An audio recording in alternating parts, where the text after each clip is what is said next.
Mesdames et messieurs, tous les plaisirs et pour moi de vous retrouver dans les cadres de cette grande édition du journal sur Canal Congo Télévision. Commençons cette grande édition du journal avec la manifestation de la diaspora rwandaise devant le Parlement européen à Bruxelles. Ils ont exprimé leur inquiétude quant à la situation de l'insécurité dans la partie est de la République démocratique du Congo avec les sanctions du Rwanda aux rebelles du 23, aussi exiger la libération de l'opposant rwandais Victoire Ingabire. Regardez.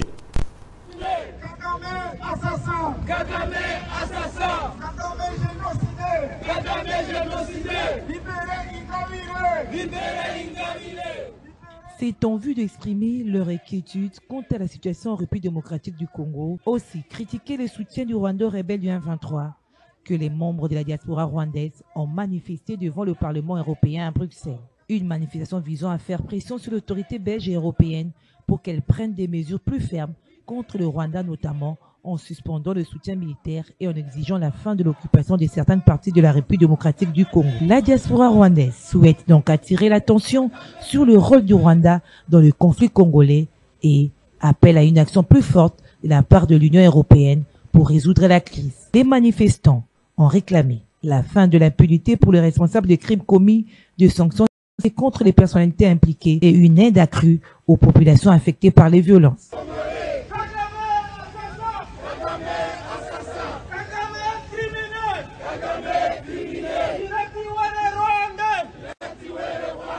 L'organisation à l'origine de la manifestation insiste sur la nécessité d'actions politiques et diplomatiques fortes et cohérentes pour mettre fin à la guerre et à l'impunité.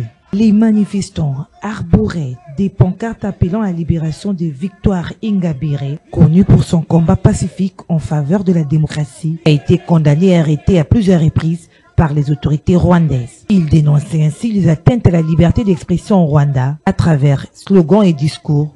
Ils ont insisté sur la nécessité d'une pression diplomatique accrue contre le régime du président Paul Kagame.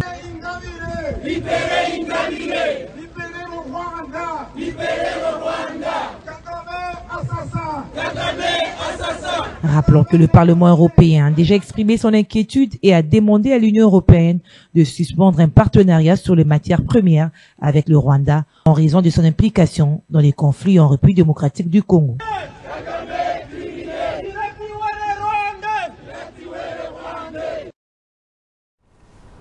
Et puis, le président de la Cour constitutionnelle de la République démocratique du Congo, Dieudonné Kamuleta, a été réélu ce mardi 8 juillet 2025 pour un second mandat de 3 ans par ses pairs à l'issue d'une assemblée plénière élective. Il a été réélu avec 5 voix contre 4 pour les juges Marthe Audio. En effet, cette élection s'est faite en application de l'article 9 de la loi organique portant organisation de la Cour constitutionnelle qui stipule que le président de la Cour est élu par ses pairs pour un mandat de 3 ans renouvelable une seule fois dans les conditions déterminées par le règlement intérieur. Il est investi par ordonnance du président de la République Félix Antoine Tshisekedi Tshilombo.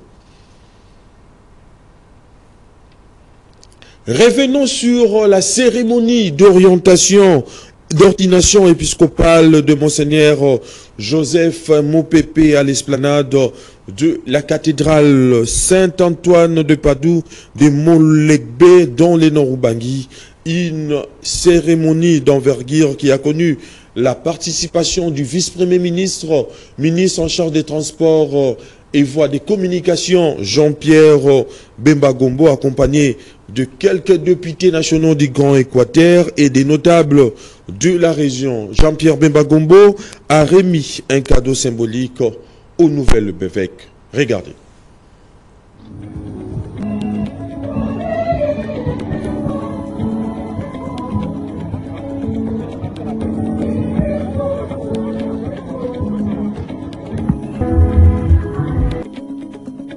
Le vice-premier ministre des Transports, Jean-Pierre Bemba Gombo, a pris part le dimanche 6 juillet à la cérémonie de consécration épiscopale Monseigneur Joseph Mopepe Ngongo, nouvel évêque du diocèse de Molegbe au Nord-Ubangi. Accompagné de quelques députés nationaux du Grand Équateur et des notables de la région, le président national du Mouvement de libération du Congo, MLC, a tenu à marquer de sa présence à cette célébration religieuse d'envergure. À l'issue de la messe solennelle, célébrée en présence de nombreux fidèles et personnalités religieuses, Jean-Pierre Bemba a remis un cadeau symbolique au nouvel évêque en signe de soutien et d'encouragement dans sa mission pastorale. Il s'est également entretenu cordialement avec son éminence cardinal Fridolin Ambongo. Cette participation à un événement majeur de la vie de l'Église catholique souligne l'importance que Jean-Pierre Bemba accorde aux valeurs spirituelles et à l'ancrage communautaire dans le Grand Équateur. Sachez en plus bref que le gouverneur de la province du Haut-Katanga, Jacques Kiaboula Kate, est convoqué d'urgence à Kinshasa, capitale de la République démocratique du Congo, par sa hiérarchie. Les télégrammes officiels émus par le ministre de l'Intérieur, Sécurité, Affaires coutumières et Décentralisation, Jacques Chabani, c'est mardi 8 juillet 2025, n'a pas mentionné les motifs de la convocation de l'exécutif de la province qui préfère. Et puis, les gouverneurs du Nord Kivu, le général-major Somé Kakule Ivariste a présidé une séance de restitution des travaux de la 12e conférence du gouverneur tenue du 10 au 13 juin dernier à Kolwezi.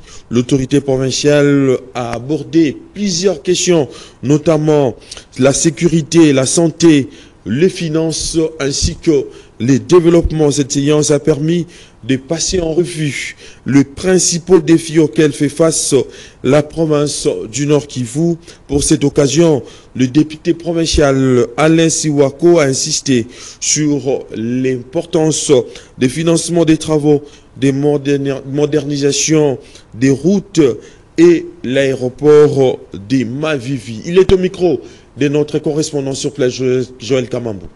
Devant les députés profession, des membres du Conseil de sécurité, des responsables des services publics, des représentants de la société civile et d'autres cadres de profession, le gouverneur militaire Nord Kivu a abordé plusieurs questions, dont la santé, les finances, le développement et la sécurité. Le général-major Evariste Somkakule a évoqué les consensus obtenus entre les gouverneurs autour du financement du projet de modernisation de l'aéroport de Beni-Mavivi, ainsi que les soutiens à plusieurs autres initiatives économiques.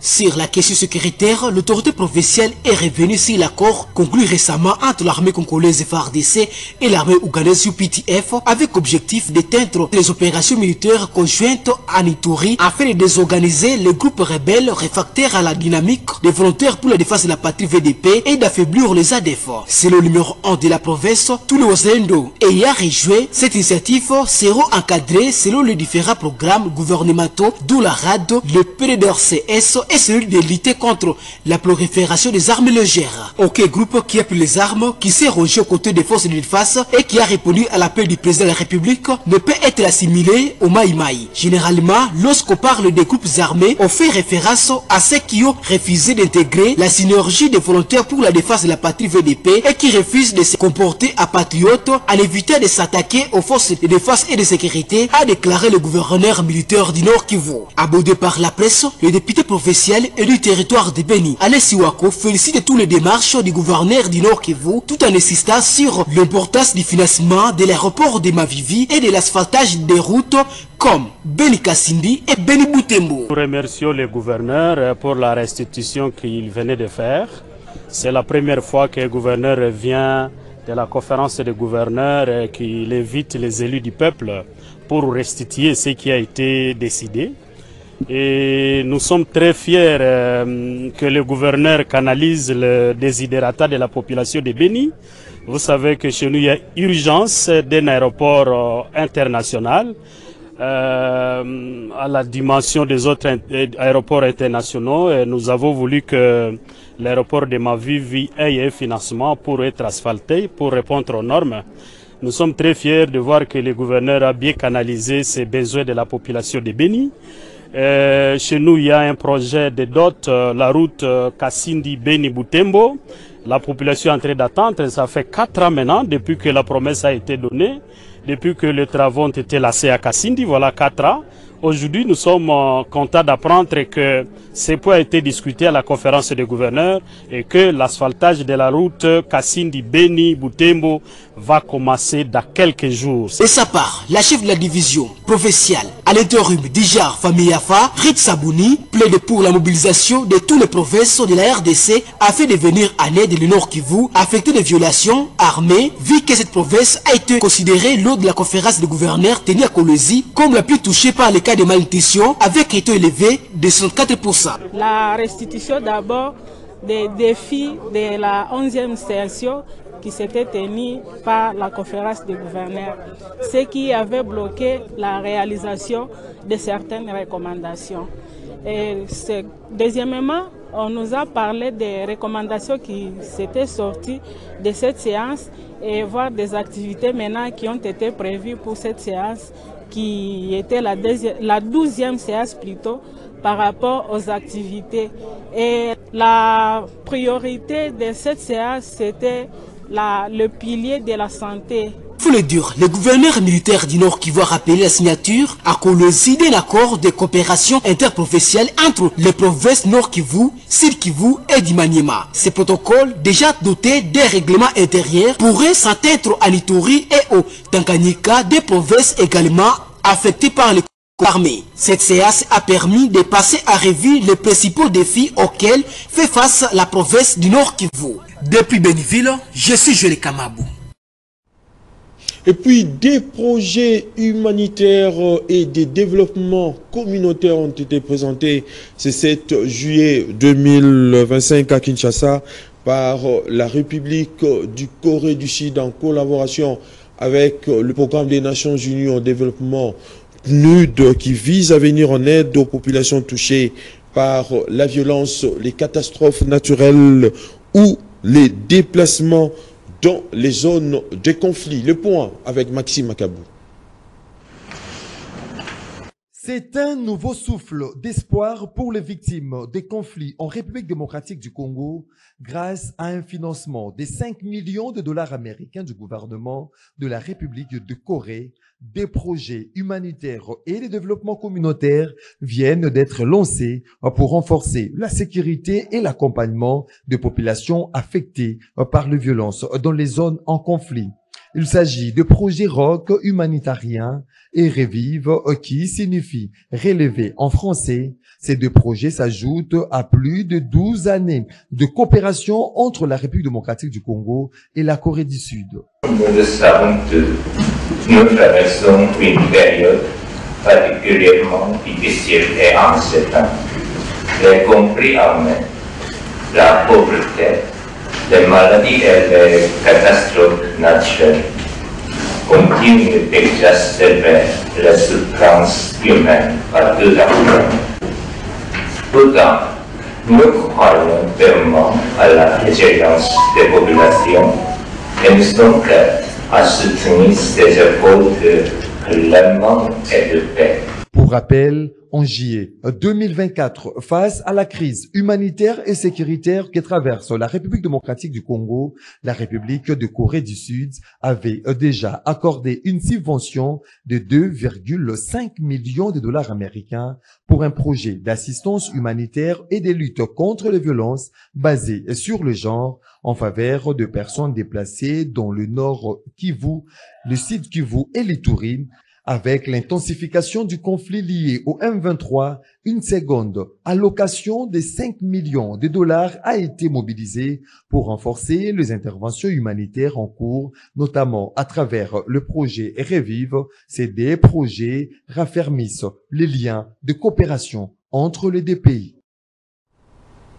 En société, sachez que le boulevard Lumumba, dans sa bifurcation plutôt avec les sauts de moutons des deux bonhommes dans la commune de Matete, se trouve dans un état de délabrement trop avancée. Cette route très fréquentée autrefois se trouve dans un état piteux. Constat de Nancy Leka et Claude Lolakinyamba. La chaussée du boulevard Lumumba est en très mauvais état au niveau du saut de Mouton situé au quartier des Bonhommes. À cet endroit, on y trouve des trous béants sur la chaussée avec des flaques d'eau de couleur verdâtre transformées en même temps en décharges publiques sauvages et en dépotoirs d'épaves des véhicules abîmés. Il se dégage à cet endroit des odeurs nauséabondes qui exposent les habitants de ce coin de la capitale à des multiples maladies. Autre inconvénient, à cause de ces trous sur la chaussée, circulation des automobiles est actuellement quasi impossible, alors qu'il y a quelque temps, cette route était en bon état et très fréquentée. Conséquence, des embouteillages monstres sont enregistrés entre le pont Matete et les quartiers 1.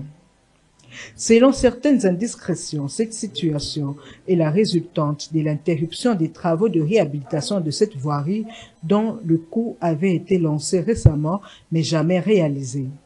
Pour pallier à ces problèmes et permettre aux usagers de la route de circuler aisément, les autorités gouvernementales sont appelées à mettre à la disposition de l'Office de voirie et drainage OVD des moyens conséquents pour la réalisation des travaux de réhabilitation de cette chaussée. Les travaux de construction du stade Omnisport de Njili à l'est de Kinshasa se poursuivent normalement. Ces complexes Omnisport est conçu sur les vastes terrains Sainte-Thérèse dans la commune de Njili. Outre quelques compétitions sportives locales, les terrains accueillent également autrefois de grands événements politiques, culturels et religieux. C'est un constat établi par Maxime Akabou. C'est un complexe omnisport de plus de 30 000 places qui sort des terres ici sur la célèbre place Sainte-Thérèse. Ce site abritera des terrains de football à pelouse synthétique et à gazon naturel, un gymnase pour le basketball et volleyball, un espace pour les nzango et un mur d'escalade qui sera une première en République démocratique du Congo. Les travaux ont débuté depuis près de 9 mois déjà. Les ouvriers en œuvre sur ces chantiers sont déterminés à transformer cet endroit. Des paysages là où nous sommes. Donc nous sommes en train de transformer la place Sainte-Thérèse en un jardin sportif. Et un jardin sportif, par définition, cela veut dire que c'est une vaste étendue d'espace vert où 60%, 50 à 60% de l'espace doivent être occupés par la verdure. Les travaux avancent bien et leur exécution est estimée à environ 65%. L'essentiel des travaux qui restent concerne la finition du chantier. Projet stade au salinga vraiment bien pour toyo kaka ko salama mingi pe baboyisa ngo melelo nzamba sungi to mona pe to vivre ngoyo stade ebe kama kitoko nelengi do to na saki esengo to ba saki pe na mufukuta be sengo banini ezali do et après la visibilité ya biso banjilwa le sengo pona commune na quartier na biso malamu pena pona terrain oyo pe bandaki koboma batu bande kosala bacrime na terrain oyo lokola chef de l'état si mokano ya kobongisela biso terrain tosepeli nango mpena makasi babongisa yango mpo ekosunga biso na sport na makambo na biso nyonso ekosunga biso. Notez que ce nouveau stade rejoint la liste des autres installations sportives du pays, notamment les stades de Martyrs et les stades Tata Raphaël dans la ville de Kinshasa, les stades Tepe Mazembe de Lubumbashi et les stades Kibasa Maliba dans la ville de Lubumbashi, les stades Kachala Bonzola dans la ville de Mbujimaï, ainsi que les stades Joseph Kabila dans la ville de Kindu.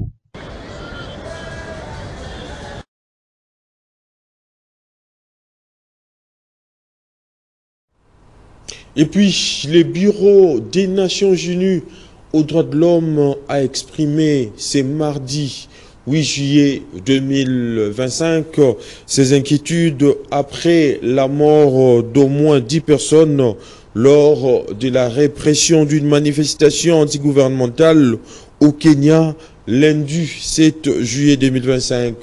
L'organisme des Nations Unies dénonce l'usage excessif de la force par la police.